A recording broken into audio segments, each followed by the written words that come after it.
Bonsoir la communauté, une fois n'est pas coutume, nous allons parler des législatives.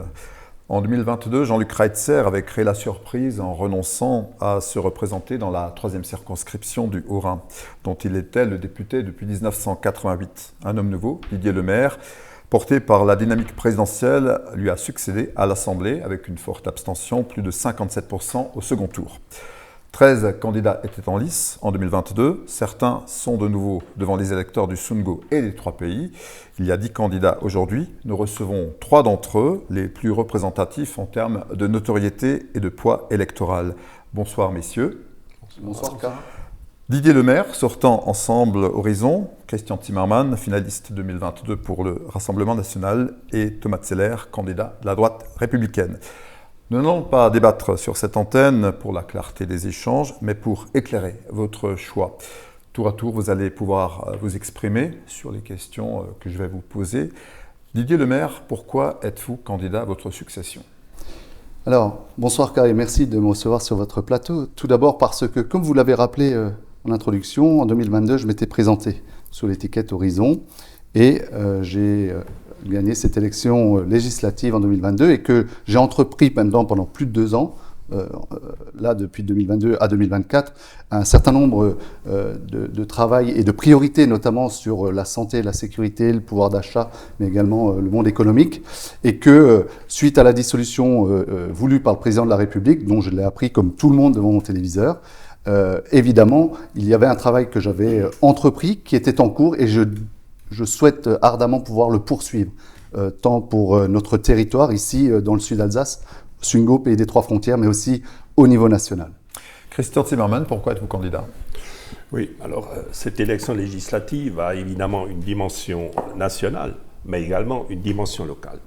Et la dimension locale de cette élection, ce sont aussi, et j'ai eu l'honneur déjà d'être candidat sur la liste de Jordan Bardella pendant la campagne des élections européennes, où j'étais sur les marchés à Altkirch, à Huningue, à Saint-Louis. Suite à la dissolution, j'ai refait une campagne électorale et j'entends un petit peu sur ce territoire des 3 frontières, territoire du Sungo, les problématiques au niveau de la santé.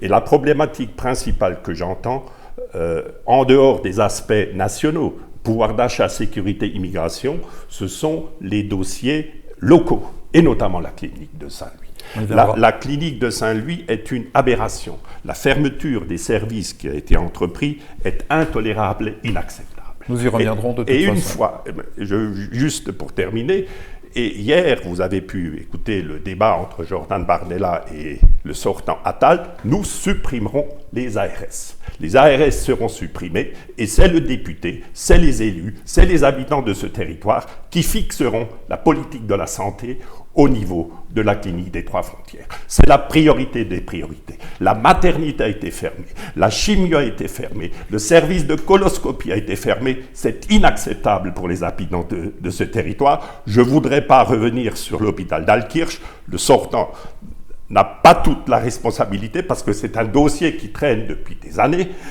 mais le dossier de la santé, des médicaments, des rendez-vous médicaux, c'est la priorité de ce territoire. Thomas Zeller, pourquoi êtes-vous candidat ? Bonsoir.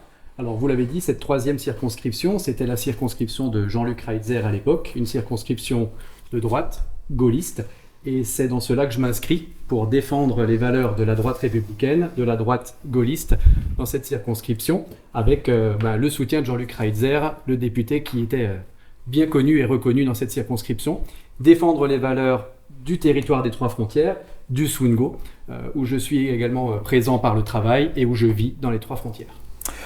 Alors justement, quand on regarde vos affiches, il y a eu effectivement des gens qui se revendiquent de telle ou telle mouvance, de tel parti, d'autres étiquettes ont disparu. Didier, vous revendiquez donc d'Horizon. Édouard Philippe d'ailleurs était récemment venu vous soutenir. On ne voit plus la majorité présidentielle. Où vous situez-vous aujourd'hui ? De manière très simple, je n'ai pas changé entre 2022 et 2024. J'ai été déjà en 2022 sous la bannière Horizon avec le même président, Édouard Philippe, comme vous le rappeliez, lors de sa venue à Ézingue et à Altkirch. Il y a eu un fait politique entre-temps. Effectivement, j'appartenais à la majorité présidentielle, mais le président de la République, et je ne veux pas paraphraser Édouard Philippe, mais qui disait la chose suivante: lorsqu'il a dissous l'Assemblée, il a tué la majorité présidentielle. C'est un fait, c'est comme ça, politiquement, dont acte. Je vous le disais, je suis toujours dans le parti d'Horizon, je n'ai pas changé mon fusil d'épaule. Cela dit, Édouard Philippe te le disait très clairement, y compris au niveau national et y compris lorsqu'il est venu ici.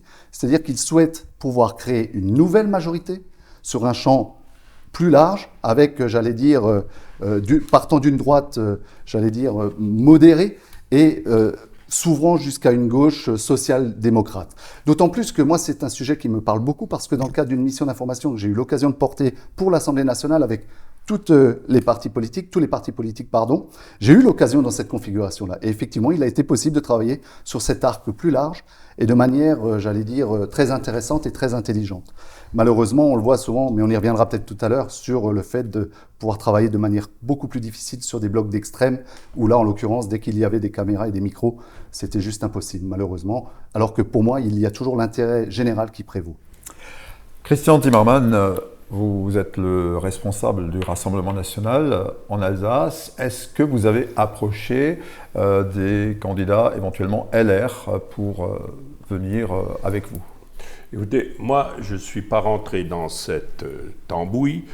Nous avons un président. Nous avons investi au niveau de l'ensemble de la fédération alsacienne 15 candidats qui défendent nos couleurs. Et moi, je ne vais pas rentrer dans des appartenances politiques. Je voudrais quand même remarquer une chose. Monsieur le maire vient de dire qu'il se détache un petit peu de Emmanuel Macron. Il a quand même, pendant 2 ans, voté tous les textes, avalé toutes les couleuvres que le président de la République a fait. Et il est un petit peu trop facile de dire et de se dédouaner du bilan catastrophique du président de la République. Parce que c'est un échec de la majorité présidentielle. C'est un échec pour le président de la République. Et je le sens bien, le phénomène de rejet sur les marchés, dans les communes, partout, on ne veut plus de Macron. Et à un moment donné, quand on est élu, il faut aussi assumer le bilan. Je salue quand même une chose, le président de la République a quand même une chose, c'est d'avoir eu le courage de dissoudre cette Assemblée pour clarifier la situation. Il est vrai que le spectacle qui était donné à l'Assemblée nationale n'était plus tenable.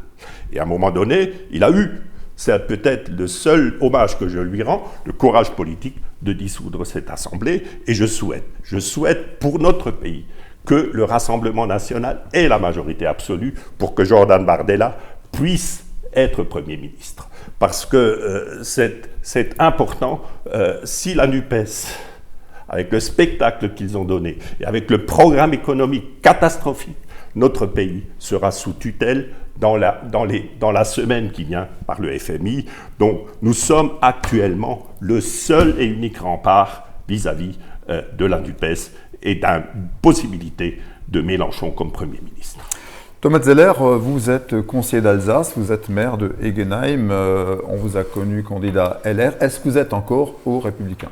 Alors oui, je suis toujours membre des Républicains, même si j'ai pris du retrait sur mon appartenance au parti, suite à la position unilatérale d'Éric Ciotti, sans avoir consulté personne, de lancer une alliance avec le Rassemblement national. Ça nous a tous surpris, ça nous a fait un choc. Et c'est pour ça que ma position a été rapide et claire. Je voulais me présenter comme candidat de la droite républicaine pour marquer mon opposition forte à cet engagement d'Éric Ciotti, beaucoup trop rapide et surtout unilatéral de sa part, sans consulter les membres du parti. Dans un territoire où effectivement il y a beaucoup d'élus justement LR, les électeurs, les gens que vous rencontrez, vous en parlent finalement de ça? Alors ils en ont énormément parlé au début, puisque c'est vrai que c'était un petit séisme dans le monde politique. C'est vrai qu'on est beaucoup d'élus locaux en Alsace et même en France sous l'étiquette LR. Cette décision d'Éric Ciotti a fait beaucoup de mal. Je rappelle, entre-temps, ça s'est tassé, fort heureusement. Le bureau politique a lancé une procédure d'exclusion d'Éric Ciotti et il n'y a que 2 députés sortants qui ont rejoint cette alliance, Éric Ciotti et sa voisine de circonscription dans le sud. Tous les autres sont des nouveaux candidats et les députés LR sortants, eux, sont dans le parti Les Républicains, le parti de la droite républicaine, et sans tambouille, comme le disait M. Zimmermann il y a quelques minutes. Dans les projections de la future Assemblée, donc on table sur quelques dizaines d'élus LR. Donc ce parti a encore de l'avenir ? Ah oui, j'espère qu'il a encore de l'avenir. C'est aujourd'hui la troisième voie pour ceux qui ont envie d'avoir leurs idées de droite et gaullistes représentées à l'Assemblée nationale. On le disait tout à l'heure, vous avez d'un côté le bloc Rassemblement national, de l'autre côté le bloc de la majorité présidentielle, avec ce qui s'est produit à la suite des élections du 9 juin, le rejet de la politique d'Emmanuel Macron, un rejet fort, on le ressent sur les marchés, effectivement. Et pour toutes celles et ceux qui ne veulent pas rejoindre le Rassemblement national et qui ne veulent plus de la politique d'Emmanuel Macron, oui, je pense que nous sommes une troisième voie, notamment dans une terre gaulliste et de droite. Vous parlez de marché. Didier, comment vous faites campagne ? De plusieurs manières. Alors l'avantage, c'est que, si vous voulez, avant la dissolution, j'ai beaucoup parcouru la circonscription. Ce n'est pas un fait nouveau pour moi, à travers les manifestations, à travers des permanences délocalisées dans chaque ville et village qui le souhaitaient. Comment je fais campagne ? Mais en continuant, parce que je pars du principe qu'il n'y a qu'une seule réalité, c'est celle du terrain, c'est celle qui m'anime en tant qu'élu local, aussi en tant que député. Et donc j'ai continué à avoir cette méthode-là en faisant des réunions publiques sur un laps de temps qui est relativement court, il est vrai, mais en tous les cas, j'en ai proposé un certain nombre parce qu'il fallait aussi trouver des salles disponibles, mais aussi en me rendant effectivement sur les différents marchés pour aller à la rencontre des habitantes et des habitants. C'est une manière de faire campagne et en partageant aussi sur les réseaux les informations parce que je tiens absolument, et je crois que notre pays en a beaucoup besoin, de la clarté, de savoir à qui ils ont affaire, qui on est, de là où on vient. Moi, je l'ai toujours prôné et je n'ai pas changé pour autant. Bien au contraire, je l'affirme encore plus aujourd'hui. Est-ce que vous pensez qu'il y aura un effet Édouard Philippe ? Moi, j'ai toujours été, je vous le disais, en 2022, c'est derrière Édouard Philippe. J'étais engagé à travers Horizon et il n'y avait pas de flou là-dedans. Au contraire, si vous reprenez mes anciens tracts et l'ancienne campagne que j'ai faite, vous y retrouverez les éléments. Moi, je suis intimement convaincu. Non seulement parce que, au-delà de le connaître, c'est pour moi un homme d'État qui sait prendre ses responsabilités, et puis surtout, il apporte des idées, des solutions, avec, j'allais dire, un apaisement dont on a besoin. Vous savez, moi je l'ai vécu de l'intérieur, l'Assemblée nationale. J'ai vu malheureusement l'image qui en a été donnée, et par des jeux politiques. Certains parlent beaucoup des partis politiques. Moi, je ne suis pas un homme d'appareil parce que je ne suis pas fan de donner cette image-là. Je crois que ces institutions, c'est quelque chose de très sérieux. Il faut avoir donné envie au pays. En tous les cas, Édouard Philippe, c'est effectivement une chance pour la suite parce qu'il a un programme et des convictions et des idées. Et en plus, on le connaît déjà à travers son engagement. Il n'est pas nouveau. Et les gens ont pu se faire une idée bien précise de ce que représente Édouard Philippe. Mais encore une fois, nous avons besoin de cette accalmie et d'un débat, en tous les cas, possible pour notre pays.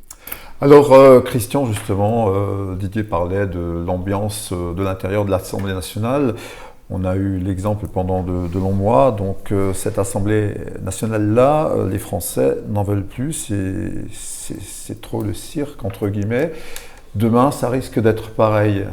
Comment peut-on faire ? Alors, là où je le rejoins, c'est qu'il a raison. Quand on a vu le spectacle qui est donné, ce n'est tout juste pas possible. Et c'est une des raisons qui a d'ailleurs poussé le président de la République à dissoudre.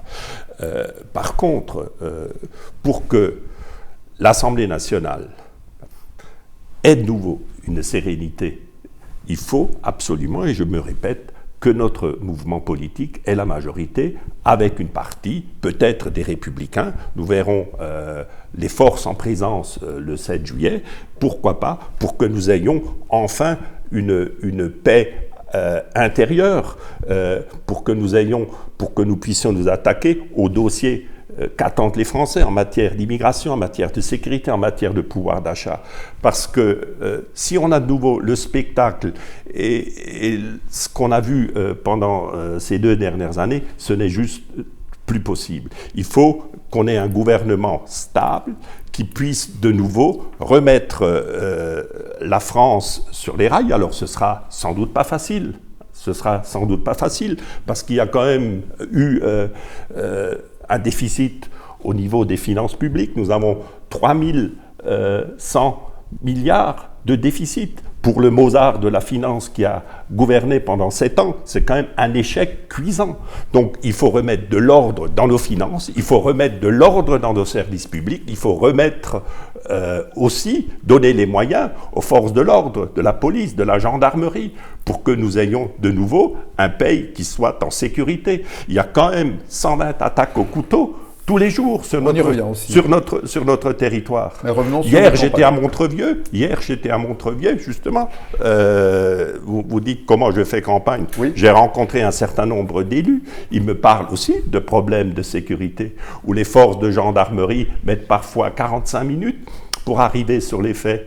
Donc tout ceci, ce sont des problématiques auxquelles il faut répondre. J'ai visité des entreprises. J'étais à Michelbach, quand on voit toutes les normes que l'Europe a imposées à un certain nombre d'entreprises, le monde agricole. Donc tout ça, c'est là où il faut faire campagne et écouter ce que disent les gens pour faire remonter ces informations.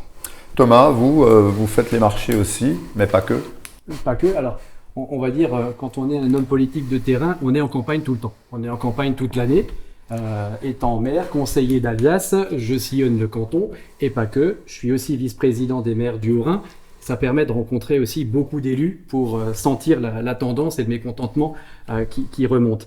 Mais la campagne actuellement au niveau des législatives, comme tous les collègues, on se retrouve même très souvent sur les marchés. C'est un passage, c'est un lieu obligé aussi de rencontres, de moments d'échange, mais on ne fait pas les marchés que pendant les campagnes. C'est ça aussi la force quand on est sur le terrain. Et on arrive à sentir, on sentait depuis très longtemps sur les marchés, ce mécontentement grandissant qui aboutit au résultat du 9 juin. Est-ce que vous utilisez les réseaux sociaux? Bien évidemment. Je crois qu'aucun candidat ne les utilise pas. Avec parcimonie aussi, parce que je pense que les électeurs, même s'ils s'y intéressent, on le ressent sur les marchés, tout le monde en parle, des élections. Mais je pense qu'abuser des réseaux et vouloir en faire trop, c'est desservir la campagne, c'est aussi desservir la cause politique. Donc il faut faire bien et pas faire trop. Alors vous êtes maire, vous êtes conseiller d'Alsace, vous êtes je crois aussi à Saint-Louis Agglomération. Vous arrivez à gérer tout ça? Je suis célibataire actuellement, donc ça permet de faciliter. J'ai pas de vie familiale à concilier. Mais c'est vrai qu'il y a des jours c'est compliqué, mais croyez-moi que ce sont des mandats qui se complètent et qui se superposent très bien. Maire et vice-président de Saint-Louis Agglomération, ce sont deux positions qui se complètent et qui sont importantes pour faire remonter les problèmes et travailler avec les collègues de l'agglo.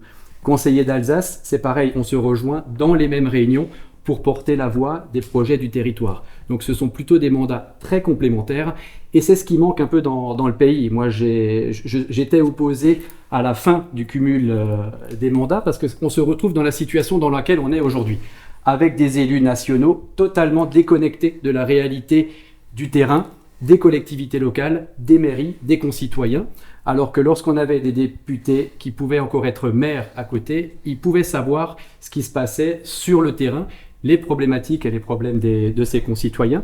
Il fallait peut-être limiter le cumul d'indemnités, parce que ça, peut-être quelquefois, c'était plus difficile à comprendre par les concitoyens, et je militais pour ça. Mais en tout cas, avoir un double mandat, national et local, c'est le meilleur moyen de pouvoir faire remonter les problématiques à Paris et de les régler. Un mot encore sur les réunions publiques. Ça marche encore, ce concept, les réunions publiques? Il faut les transformer, il faut renouveler, il faut les faire dans des cafés, dans des restaurants, même quelquefois improviser avec des personnes qui nous disent « Demain, j'ai un anniversaire, j'ai des gens qui viens nous voir à la maison pour échanger un moment. » Donc, il faut renouveler la façon de faire la politique. Je disais tout à l'heure, les réseaux sociaux, c'est bien, mais avec parcimonie. Et la façon d'apporter la politique auprès des gens doit être rénovée aussi. Didier, est-ce qu'on pourra revenir demain, quelle que soit la majorité, à un député maire, un sénateur maire? Écoutez, j'ai entendu ce qui a été dit sur le cumul des mandats. Moi, ce que je peux vous dire, et le choix qui a été le mien, évidemment, faut-il être obligatoirement député et maire? Moi, je me suis consacré, et je l'avais dit lors de la campagne de 2022, à 200% à mon mandat de député.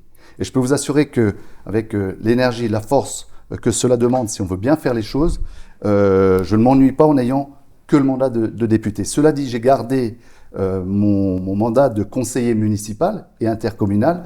Pourquoi? Parce que à travers les conseils municipaux, les réunions en mairie ou à l'intercommunalité, ça me permet de garder le lien également avec le terrain. Donc, j'ai été premier adjoint au maire, j'ai été vice-président d'Interco. Sans cela, je peux quand même continuer à rester connecté avec ce terrain-là. Donc, est-ce que demain... Mais moi, je crois que ce n'est pas la priorité, en tous les cas, pour les Françaises et les Français. Je le disais, pour moi, la priorité, je le dis et je le répète, santé, sécurité, pouvoir d'achat et le monde économique et la jeunesse. Mais avant d'en arriver à cela, je crois profondément que, et je le dis à qui veut l'entendre, le monde change. Le monde du travail, le monde en général. Le monde politique et la manière de gouverner doit également changer. Et là, à travers ça, je vous dis ça de manière transpartisane. Et donc, je crois que la priorité pour les Françaises, pour les ramener, j'allais dire, dans le paysage politique, en tous les cas pour les intéresser, il est impératif de pouvoir refonder ce système politique. Christian, que dit le Rassemblement national sur peut-être ce cumul à recréer sénateur-maire, député-maire, pour avoir justement cette position nationale et locale en même temps? Oui. Maintenant, bon, c'est à titre tout à fait personnel que je m'exprime là. Je peux comprendre la position de Didier et de Thomas. Toutes ces deux positions se défendent. Je pense tout simplement que quand on est député et quand on est encore maire d'une grosse collectivité, je pense que c'est ingérable. Mais quand on est maire, à la rigueur, d'une petite commune, ça me paraît gérable. Et c'est vrai qu'on peut plus facilement accéder à ce que pense un petit peu la population. Parlant de mon cas personnel, je ne l'ai pas mis sur la profession de foi. La dernière fois, je m'étais engagé, parce que je cumule également, je cumulerai mon mandat de conseiller régional du Grand Est. Je pense que si je suis élu, la première des choses que je ferai, c'est de démissionner de ce mandat de conseiller régional du Grand Est. Parce que ce Grand Est, et je veux revenir, je ne me sens pas à l'aise là-dedans. C'est une administration qu'on a créée de toutes pièces, qui n'a aucun sens, qui coûte des millions, et nous combattrons ce Grand Est. Ça, c'est la première. Je pense que le lundi matin de mon élection, j'enverrai une lettre de démission pour démissionner de mon mandat de conseiller régional et de me consacrer entièrement à ma tâche de député. Il y a tellement de choses à faire, mais encore une fois, je peux comprendre Didier et Thomas de garder un ancrage. Mais ce mandat de conseiller régional de Grand Est, je vous dis, c'est d'une aberration. Et être conseiller régional, quand on siège dans une commission d'appel d'offres pour décider des entreprises qui doivent être retenues pour un lycée à Charleville-Mézières, ce n'est tout juste pas possible. Alors justement, il y a une attente forte des Alsaciens par rapport à la sortie de l'Alsace du Grand Est. Est-ce que le Rassemblement national va faire sortir l'Alsace du Grand Est? C'est un discours que l'on tient depuis la dernière élection présidentielle. Marine Le Pen a dit que l'Alsace retrouvera de nouveau une région de plein exercice. Et les compétences qui sont actuellement au niveau de la collectivité territoriale du Grand Est rejoindront la CEA de Biry. C'est clair, c'est clair. Thomas, faut-il sortir l'Alsace du Grand Est? Alors la question faut-il, on l'a posée aux Alsaciens avec un référendum il y a quelques mois. La réponse était claire. Les Alsaciens aimeraient retrouver une collectivité unique pour l'Alsace. Donc j'ai signé la charte. Évidemment, en conseiller d'Alsace, on se rend bien compte que la proximité pour les dossiers du quotidien est une priorité des habitants. Donc si la possibilité de sortir du Grand Est s'offre à nous, bien évidemment, je pense qu'il faut la saisir pour rapporter de la proximité et de l'efficacité sur l'action. Cela n'empêche pas d'avoir des structures qui permettent de coopérer avec nos voisins. On voit bien les Allemands de leur côté, avec des régions plus grandes, plus fortes, ils ont des forces de frappe plus grandes. Mais ce qui est important, c'est que les compétences du quotidien soient rapprochées au plus près. Que ça soit par un transfert aujourd'hui à la collectivité européenne d'Alsace d'une partie des compétences du Grand Est, puisque le président Macron a dit un coup oui, un coup non. Est-ce que cela fera partie aussi d'un des renoncements du Rassemblement national pour le Grand Est? On ne sait pas. En tout cas, ce qui est important, c'est le quotidien de nos concitoyens, c'est de rapprocher l'action politique. Et ce que disait Didier tout à l'heure, c'est de rendre aussi de nouveau ce lien de confiance entre les habitants et les politiques. Quelle était votre position, Didier, par rapport donc, à l'Alsace dans le Grand Est? Bien, vous voyez, à travers ce que j'entends et l'expérience que j'en ai sur mes 2 années de député, Moi, je crois que, en tous les cas, c'est ce qui m'anime, c'est de faire et pas de faire croire. Pourquoi je vous dis cela? On a dit tellement de choses sur ce sujet qui est très important pour nos concitoyens ici en Alsace. Mais voyez-vous qu'il y a une réflexion. Et j'ai participé, non seulement j'ai fait partie de cela à travers la majorité alsacienne que nous avons défendue, déposé une PPL sur la sortie de l'Alsace du Grand Est, avec un terme qui me dérange un peu parce que je ne cherche pas le repli sur soi. Il y a à un moment donné un problème de lecture à l'échelle d'un territoire qui est le Grand Est. Je le confirme, la circonscription dont j'avais l'honneur de représenter est celle la plus éloignée des portes de Paris. Donc c'était en ce sens que j'apportais des éléments. Par contre, il m'arrivait de croiser des gens qui étaient pour et des gens qui étaient contre. Et être élu national, c'est aussi de pouvoir entendre cela. Et j'ai continué à œuvrer effectivement aux côtés de mes collègues et de pouvoir faire des propositions sur ce sujet-là. Mais sortir l'Alsace du Grand Est, ce n'est pas être contre les autres. Je me refuse à cela. C'est-à-dire qu'il faut considérer les régions qui nous entourent, bien évidemment, et ne pas les maltraiter. C'est là où je regrette un peu des fois le débat qui a pu en être fait ici localement et un peu plus largement, parce que ça trompait et ça tronquait les habitantes et les habitants. Sur l'histoire très précise notamment, et là, par contre, j'avais demandé à ce que ça se fasse le plus rapidement possible, c'était sur les ligues de sport. Les ligues sportives, elles s'étaient exprimées pour ce qui est du foot à 96% de mémoire pour pouvoir œuvrer. Eh bien oui, ça c'est un dossier sur lequel il ne fallait pas attendre. Mais vous savez, lorsqu'on vous dit, alors je sais, on promet beaucoup de choses en ces temps, mais les choses ne se font pas d'un coup de baguette magique, ça se construit avec les autres de manière intelligente. Et je terminerai par deux choses. Si la collectivité européenne d'Alsace est née, c'est que un Premier ministre l'a rendu possible. Il s'appelle Édouard Philippe. C'est vous dire que le lien que j'avais sur ce sujet-là avec lui et que j'en ai parlé plus d'une fois. Et le deuxième sujet, je crois que mes collègues, en tous les cas mes opposants, oublient, c'est que pour pouvoir procéder à cela, ça demande effectivement que la majorité à l'Assemblée nationale puisse voter cela. Et encore une fois, je ne présage de rien. Et vous savez, la politique, ça demande beaucoup d'humilité, ça demande un travail collectif. C'est pour ça qu'il ne faut jamais... vendre la peau de l'ours avant de l'avoir tué, si vous me permettez l'expression. Vous gardez la parole, Didier, on va parler de votre campagne. Quels sont les thèmes majeurs de votre campagne actuellement dans la circonscription? Les mêmes qu'en 2022. Je le dis et je le redis à travers la campagne que je fais là, sur mes tracts, sur les réseaux dont vous parliez tout à l'heure, à savoir la santé, bien évidemment. Sujet numéro 1. Alors, oui, j'entendais... mes deux opposants parlaient notamment de l'hôpital de Saint-Louis et d'Altkirch. Moi, à un moment donné, en ce qui concerne ces hôpitaux-là, vous savez, je vais vous donner un exemple. J'ai été élu en juin 2022 et 4 mois après, l'hôpital de Saint-Louis était en liquidation judiciaire. Ça a été acté par un juge. Ce n'est pas moi qui, en 4 mois, ai fait qu'on en arrive là. Vous voyez, j'ai hérité d'une situation. Vous parliez de vos soutiens, qui, je les respecte, à commencer bien évidemment par Jean-Luc Reitzer, qui a œuvré pendant plus de 30 ans, M. Huberschlag, pour M. Zimmermann, qui a œuvré pendant de nombreuses années. C'est peut-être à eux qu'il faudrait demander comment on en est arrivé là, mais aussi peut-être à d'autres élus. Donc moi, je me retrouve sur ces sujets-là, qui est la priorité des priorités, mais pas seulement de nos hôpitaux, parce qu'il y a des choses qui ont été faites. Et on a obtenu des choses. Moi, je suis pour concerter les différentes parties. Les élus locaux, les communes, les agglomérations, les différentes strates, jusqu'au sujet du ministère, parce que c'est un sujet collectif que nous pouvons porter. Et surtout, il ne faut pas dissocier ce qu'on appelle la médecine de ville, parce que nous avons une difficulté de recrutement, il faut rendre le territoire attractif, et ce n'est pas en disant que nos hôpitaux sont fermés, d'une, que ça marchera, deux, on heurte celles et ceux que je rencontre très régulièrement, c'est-à-dire le personnel soignant, à pouvoir remonter un sujet comme celui-là. Et ensuite, les autres sujets, mais je ne voudrais pas être trop long, la sécurité, je vous l'ai dit, le monde économique, le pouvoir d'achat et la jeunesse qu'il ne faut pas oublier. Alors Christian, vous avez évoqué tout à l'heure justement cet hôpital de Saint-Louis. Il y a une pétition pour le maintien de la chimio notamment, qui a réuni plus de 20 000 signatures en quelques jours seulement. Qu'est-ce que concrètement vous pourriez faire en tant que député demain si vous êtes élu?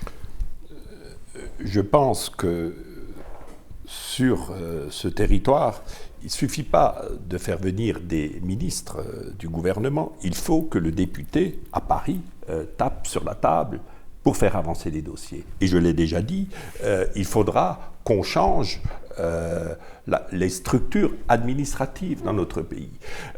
J'ai discuté il n'y a pas longtemps avec Josiane Chevalier, qui est la préfète du Grand Est. Elle a dit que l'ARS est un État dans l'État. Et à un moment donné, ce n'est pas aux ARS de décider du fonctionnement local de notre système de santé.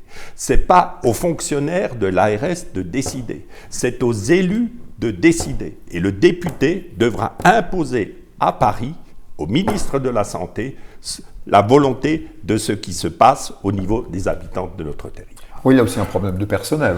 Il y a aussi un problème de personnel, mais tout ceci peut être réglé. Je connais un petit peu la problématique qui se passe au niveau des personnels au niveau de la Haute-Savoie, de Annemasse, où parfois des primes peuvent être données au niveau du personnel pour qu'il y ait une certaine attractivité au niveau du personnel de santé. Donc tout ceci, il faut mettre ça sur la table.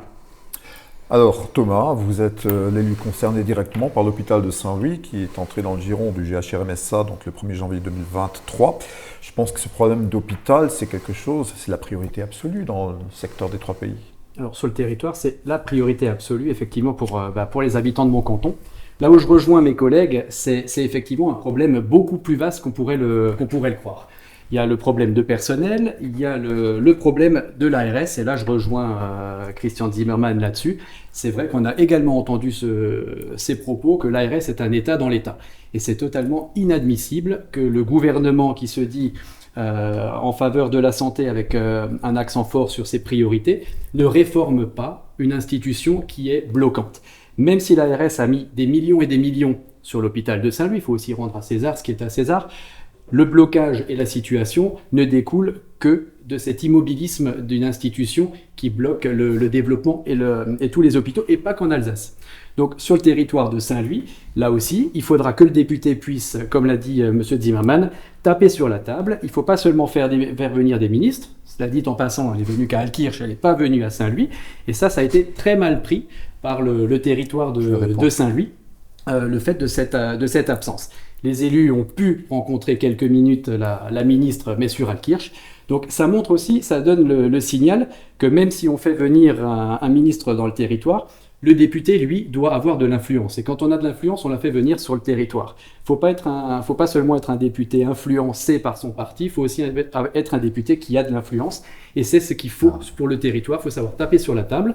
Quand on a dit ça, on n'a pas encore fait avancer le sujet. Et je l'ai dit, vous l'avez lu dans la presse au moment de l'article sur ma candidature. Malheureusement, étant donné que l'État, l'ARS n'arrive pas à trouver des solutions, les élus locaux, eux, jouent au MacGyver pour trouver des solutions sur le territoire. On commence à travailler avec les élus allemands et suisses au niveau local, puisque ça ne vient pas d'en haut. J'ai demandé une mission de travail au sein de l'Eurodistrict trinational de Bâle. On représente 900 000 habitants sur le territoire pour lancer une mission de coopération hospitalière dans le territoire, en s'appuyant notamment sur les travaux du pays de Genève, où des conventions existent pour se faire soigner et du coup alléger la situation et l'offre de soins chez nous, pour alléger la situation des soignants chez nous qui n'en peuvent plus du fait du manque de moyens et de personnel. Est-ce que vous pensez que les élus des 3 frontières ou des 3 pays, comme on dit aujourd'hui, ont fait le maximum pour se faire entendre? Puisque l'initiative de la pétition vient de l'opposant bien connu, l'agitateur, entre guillemets, Patrick Stribby, qui n'est pas candidat à cette élection cette fois. Est-ce que les élus locaux qui sont en responsabilité ont fait ce qu'il fallait pour se faire entendre? Les élus font et feront tout ce qu'il faut pour se faire entendre. Malheureusement, comme dit l'État, l'ARS n'entendent que ce qu'ils veulent entendre par moment. Je salue l'initiative de Patrick Stribby d'avoir lancé cette pétition. Ça permet de montrer à l'ARS la volonté de la population, le désarroi de la population, avec 25 000 signatures en quelques jours. Et ça va également nourrir le travail des élus locaux pour négocier, pour discuter avec l'ARS en disant « Regardez, la population attend des résultats, attend des événements concrets pour sauver l'hôpital de Saint-Louis, mais aussi conforter l'hôpital d'Altkirch et tout le système de soins, toute l'offre de soins. » Didier Lemaire l'a dit, ne pas oublier la médecine de ville qui souffre également des départs en retraite non remplacés, ainsi de suite. Nous sommes au-devant d'un problème majeur pour les années à venir du fait d'un manque d'anticipation depuis plus d'une dizaine d'années. Nous sommes à quelques jours donc, du premier tour des législatives. À l'heure où je vous parle, la préoccupation première des Français, d'après l'Institut Ipsos, c'est le pouvoir d'achat ou précisément l'inflation. Didier Lemaire, qu'est-ce qu'on peut faire ? Mais bien évidemment que c'est un sujet qui est primordial et contrairement à ce qu'on veut bien dire, il y a des choses qui ont été faites et qui ont été actées. Si je prends des chèques notamment par rapport aux énergies fossiles, à des aides qui ont été établies, on l'a oublié aussi sur les carburants et sur bien d'autres choses. Vous savez, on a aussi oublié, nous sommes en 2024, nous sortons d'une crise majeure qui s'appelle le Covid. On a l'impression que ça n'a jamais existé. Qu'est-ce qui n'a pas été fait pour maintenir notre monde économique et donc, in fine, notre pouvoir d'achat, en tous les cas, sur ces questions-là? C'est balayé d'un revers de main, j'entends ce qui a été dit, et puis je vais vous dire autre chose. Moi, notamment concernant les hôpitaux, ou en tous les cas la santé, je n'ai jamais pris pour principe de faire venir un ministre et de dire que c'était une fin en soi. J'ai toujours dit que c'était une étape. Alors, que faut-il faire? On fait venir personne, il n'y a personne qui se déplace dans notre territoire pour venir écouter les citoyens, les élus. C'est pas bien, il y en a qui viennent, c'est pas bien non plus. Je dis juste qu'il faut comprendre aussi le fonctionnement de nos administrations. Et quand on me reproche, en tous les cas, c'est comme ça que je l'entends, moi je ne cherche pas à opposer le pays des trois frontières au Sungo. Quand je parle de ce territoire-là, cette circonscription-là, c'est le sud Alsace. Il y a un potentiel assez incroyable sur l'ensemble du territoire. Il faut absolument pouvoir, j'allais dire, les faire travailler ensemble et ne pas les opposer. Et pour finir, sur la venue d'une ministre, puisque ça vous tient à cœur, mais en tous les cas, ça fait parler et c'est tant mieux. Et c'est pour ça que je leur demandais de venir sur place, pour se rendre compte de la circonscription que je portais à Paris par eux-mêmes. Mais vous savez, sur la visite ministérielle, il faut le savoir, en tous les cas, c'est qu'un ministre va là où le préfet lui dit et décide de l'endroit où il va aller. Encore une fois, mais j'entends les pieds de grue, j'entends taper sur la table, j'entends cette violence. Moi, je suis pour respecter et les administrations et en tous les cas l'ensemble des corporations qui font fonctionner notre pays et ne pas porter cette violence que j'ai trop vue, trop entendue, tant sur l'extrême gauche que sur l'extrême droite. Alors Christian, l'inflation, le pouvoir d'achat, vous représentez le Rassemblement national. On entend régulièrement les milieux économiques inquiets de la façon dont votre parti pourrait gérer le pays. Est-ce que le RN peut gérer raisonnablement le pays? Juste quand même pour répondre à ce que vient de dire Didier, ce n'est pas aux administrations d'imposer aux politiques sa vision des choses. Le politique a une responsabilité, il est responsable devant ses habitants. Et c'est à lui d'imposer à l'administration ce qu'il veut et la volonté populaire. Ce n'est pas le préfet du Haut-Rhin qui me dictera où le ministre doit aller. Ce n'est pas le préfet du Bas-Rhin ou qui que ce soit. C'est aux politiques, aux députés, à l'Assemblée nationale de prendre le ministre par le colpac et dire « je veux rouvrir la clinique de Saint-Louis ». Ça ne s'est pas passé sous le gouvernement Macron. On respecte les institutions, M. Zimmermann. Mais respecter les institutions, c'est aussi respecter d'abord les électeurs. D'abord, la première des choses, c'est de respecter les électeurs. Alors l'inflation. Ouais. Oui. L'inflation. Pour en revenir à la question, oui, est-ce que le RN peut raisonnablement gérer le pays? Bien sûr, nous avons fait un programme de gouvernement qui a été chiffré. Ce programme est basé notamment, contrairement à ce qu'a fait Macron, à ce qu'on rétablisse de nouveau pour financer un certain nombre de dépenses qui sont liées à la baisse du prix de l'électricité qui impacte le pouvoir d'achat par un impôt sur la fortune financière. Parce que Macron, avec les députés de la majorité présidentielle, ont favorisé d'une manière éhontée les plus grosses fortunes de ce pays. Et ce qu'il faut, c'est qu'on inverse de nouveau la tendance, qu'on libère, et je parle là à côté d'un agent immobilier, qu'on libère aussi la charge financière qui pèse actuellement sur les petits propriétaires immobiliers, qui sont taxés de toutes parts par les DPE, par les normes qui ont été mises en place. Donc notre programme est prêt. Nous allons également, comme dit, diminuer ce millefeuille administratif qui coûte un bras. Le gouvernement a d'ailleurs demandé une étude, le millefeuille administratif coûte 7 milliards d'euros. 7 milliards d'euros. Avec ces milliards, on peut injecter ça dans le pouvoir d'achat. Donc notre programme est parfaitement financé et il n'y a plus qu'à voter une majorité pour Jordan Bardella. Thomas, donc justement, oui, vous êtes agent immobilier aussi. Le pouvoir d'achat, ce n'est peut-être pas vraiment une grosse préoccupation dans le pays des trois frontières, vu le nombre de frontaliers, mais tout le monde n'est pas frontalier. Oui. La pauvreté existe aussi dans votre territoire. Comment est-ce qu'on peut solutionner ce problème d'inflation ? On a un territoire avec des disparités énormes, il est vrai, entre un territoire avec des habitants qui travaillent du côté suisse, avec des habitants qui, eux, ne travaillent pas en Suisse et qui subissent les coûts et les prix imposés, ou en tout cas par le pouvoir d'achat supérieur des frontaliers.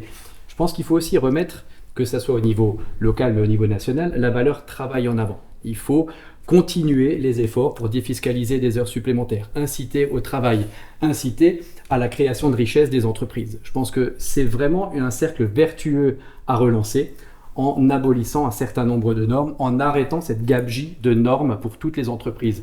Christian a parlé de toutes les taxes et de tout ce qui se rajoute lors d'une vente immobilière, c'est une chose. Les travaux pour la transition écologique, c'est très bien pour notre planète, pour réduire la facture énergétique, en grande partie aussi liées aux difficultés de l'inflation aujourd'hui. Mais quand on voit la difficulté pour obtenir et pour faire avancer un dossier d'aide à la rénovation énergétique, sincèrement, on marche sur la tête dans ce pays et c'est vraiment à l'exemple même du fonctionnement de l'État. Pour preuve, à titre personnel, pour des rénovations chez moi, j'ai presque abandonné la mise en place d'un tel dossier parce que même étant du milieu, c'est très difficile. Et je comprends que les petits propriétaires ou les gens qui ne sont pas du milieu abandonnent et n'arrivent pas à obtenir des aides. Il faut simplifier toutes ces démarches et il faut rendre du pouvoir d'achat par toutes ces mesures. Messieurs, nous arrivons au terme quasiment de ce débat. Je vais vous laisser 1 minute chacun pour peut-être convaincre vos électeurs de voter pour vous. Didier ? Oui, alors moi, je suis sur la même ligne dont j'étais en 2022 lorsque je me suis présenté à vous. Je vous avais dit qui j'étais, d'où je venais et le député que je voulais être. Une ligne de conduite que je me suis tenue tout au long de mon mandat de député, puisque ça me permettait d'avoir et ma boussole et de ne pas céder au tumulte. Les priorités étaient et restent toujours les mêmes, à savoir la santé, la sécurité, le pouvoir d'achat, le monde économique, la jeunesse bien évidemment.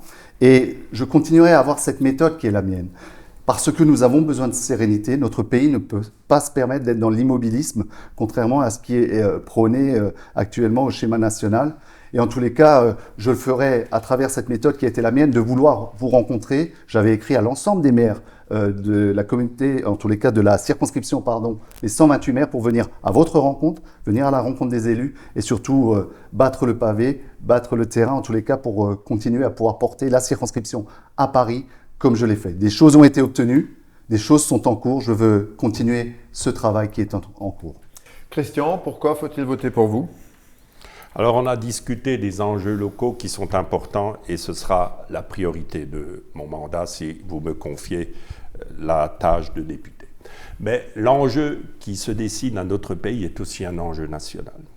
Il faut penser à nos enfants, à nos retraités, à tous ceux qui ont souffert ces dernières années de la politique d'Emmanuel Macron.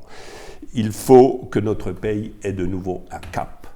Et c'est vrai que le spectacle qui a été donné avec une majorité relative a été désastreux, à la fois pour les finances publiques. Aucune politique publique correcte n'a pu être déterminée. C'est pour ça qu'il faut que dimanche prochain, Jordan Bardella ait une majorité absolue pour qu'on puisse gouverner sereinement et en toute tranquillité.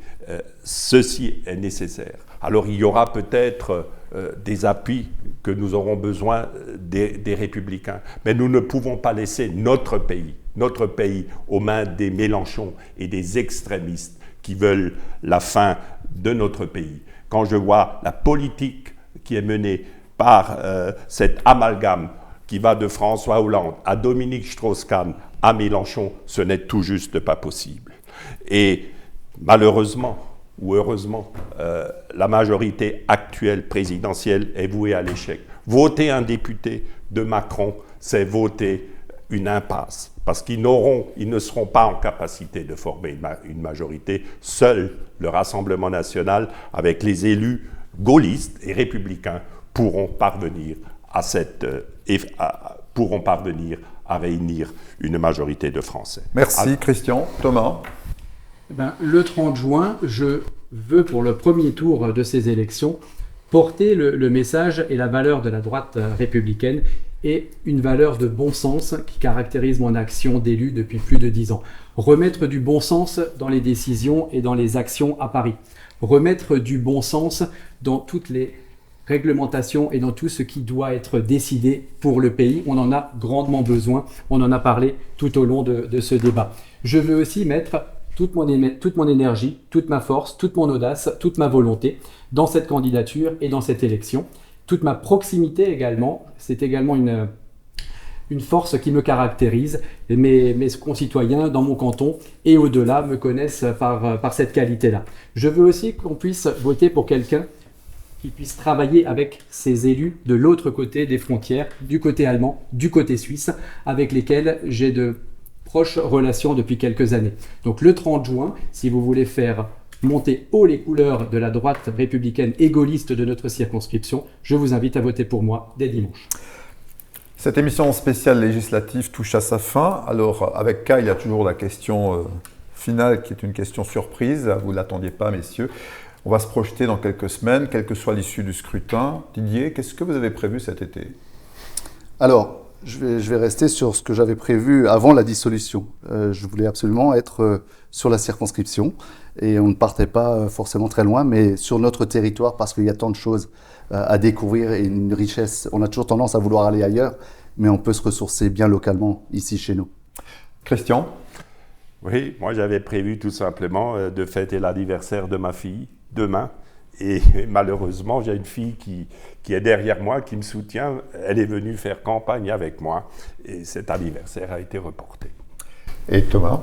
Et comme je le disais tout à l'heure, j'ai des travaux prévus chez moi. Donc cet été, c'était prévu de continuer des travaux au lieu de partir en vacances. Donc rester dans ma commune à faire avancer les travaux chez moi.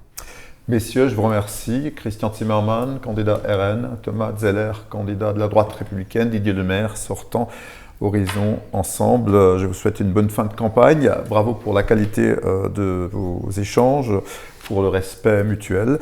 Et bonne continuation sur la ligne Sungo. Abonnez-vous et flashez le code qui s'affiche sur votre écran. À bientôt. De Colmar, la Elka, Kunigel et Alsace Destination viennent de lancer en dernier avec leur Saint-Patron.